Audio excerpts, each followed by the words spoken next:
Hello दोस्तों, स्वागत है आपका हमारे YouTube channel Hindi boy story में। एक 8 साल की मासूम लड़की फटे पुराने कपड़ों में हाथ में आमों की टोकरी लिए दर दर जाकर अपनी बीमार माँ के लिए पैसा जुटा रही थी। लेकिन उस दिन जब उसने शहर की सबसे बड़ी कोठी का दरवाज़ा खटखटाया तो उसे क्या पता था कि उस दरवाजे के पीछे उसकी ज़िंदगी हमेशा के लिए बदलने वाली है। जैसे ही उसने अंदर कदम रखा और दीवार पर अपनी माँ की तस्वीर फ्रेम में लगी देखी तो उसकी दुनिया ही पलट गई। उसने कांपती आवाज़ में पूछा, ये तो मेरी माँ की तस्वीर है, पर ये तस्वीर जहाँ क्यों है? और फिर उस कोठी के करोड़पति मालिक ने जो कहा उसने सबकी आंखें नम कर दी। भीषण गर्मी अपने चरम पर थी और दिल्ली की धूल भरी सड़कों पर 8 साल की पायल छोटे से कंधे पर एक भारी प्लास्टिक की टोकरी उठाए धीरे धीरे चल रही थी। टोकरी में मीठे और ताजे आम भरे थे। उसके पैर घंटों पैदल चलने से दुख रहे थे और पेट सुबह से खाली था, लेकिन उसके चेहरे पर कोई शिकन नहीं थी। उसके हर कदम में एक मजबूत इरादा था, क्योंकि घर पर उसकी माँ मीरा एक गंभीर बीमारी से जूझ रही थी और उसे आज भी दवाइयों की ज़रूरत थी। दवा बहुत महंगी थी और आम बेचना ही पायल के लिए पैसे कमाने का एकमात्र रास्ता था। वह शहर के सबसे अमीर इलाके की ओर जा रही थी, जहाँ बड़े बड़े लोग रहते थे।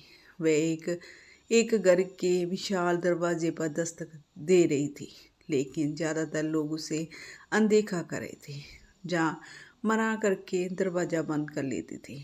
फिर भी पायल ने हार नहीं मानी, क्योंकि उसकी माँ ने उसे सिखाया था कि मुश्किल समय में उम्मीद नहीं छोड़नी चाहिए। तभी उसकी नज़र एक भव्य कोठी पर पड़ी, जिसे उसने पहले कभी नहीं देखा था। सफ़ेद संगमरमर की दीवारें, ऊंचे गेट, चारों तरफ देशी फूलों के बगीचे और सुनहरी नेम प्लेट जिस पर लिखा था रॉयल मेहता हाउस। ये कोठी बहुत आलीशान थी, लेकिन अजीब तरह से खामोश और उदास भी लग रही थी। पायल ने हिम्मत जुटाकर गेट पर लगा बटन दबाया। कुछ देर बाद स्वीपर से एक बारी और थकी हुई आवाज़ आई, कौन है? पायल ने धीरे से कहा, नमस्ते साहब, मेरा नाम पायल है। मैं आम बेच रही हूँ, क्या आप लेना चाहेंगे? काफ़ी देर तक चुप्पी रही, फिर आवाज़ आई, कितने के? पायल का चेहरा खुशी से चमक उठा।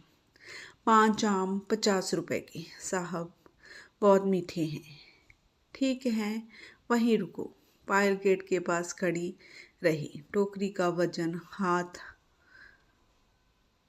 बदल बदल कर संभाल रही थी। उसका गला सूख गया, लेकिन माँ की दवा का ख्याल उसे मजबूरी दे रहा था।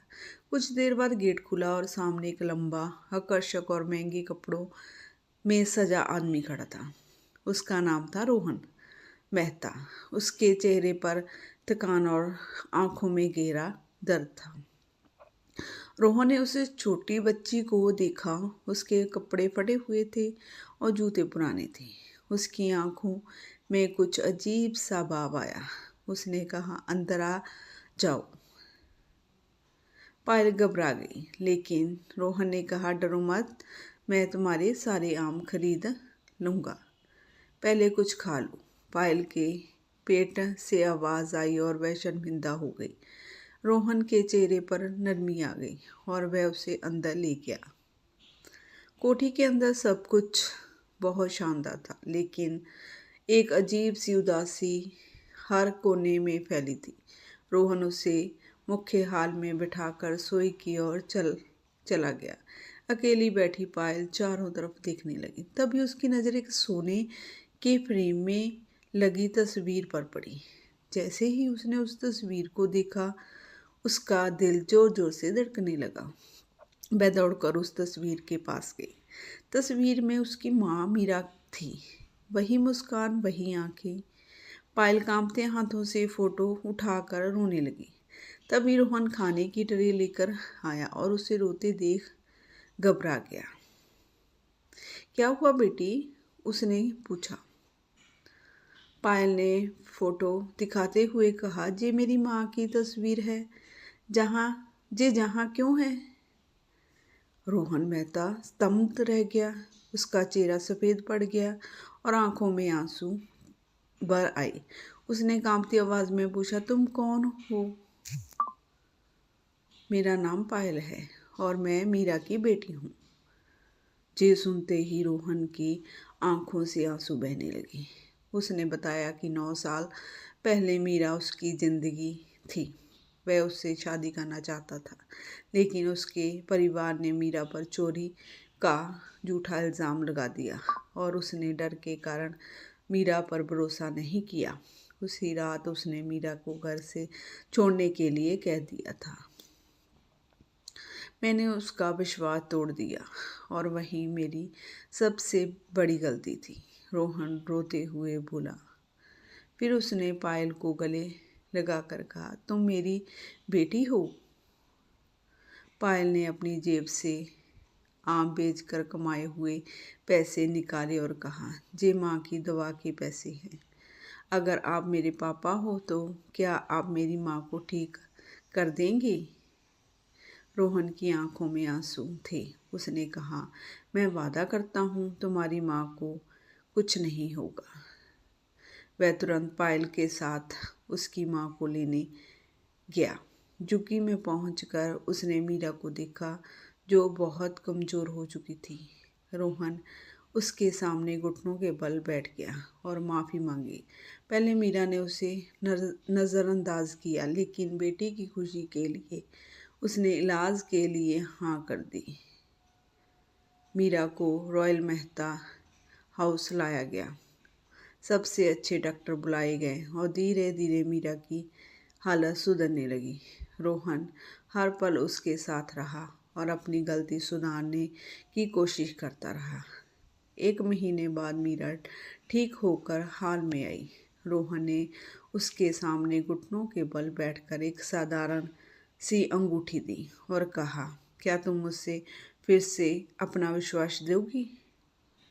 मीरा की आंखों में आंसू थे, लेकिन इस बार खुशी के उसने अंगूठी पहन ली।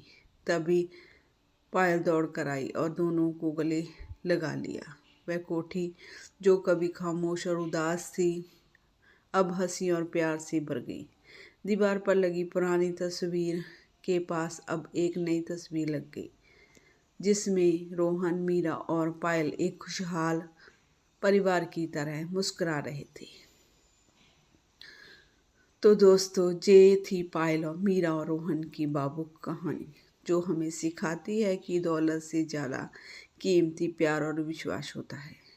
स्टोरी अच्छी लगी तो प्लीज़ मेरे चैनल को सब्सक्राइब, लाइक एंड शेयर जरूर करना। स्टोरी को पूरा देखने के लिए आपका बहुत बहुत धन्यवाद।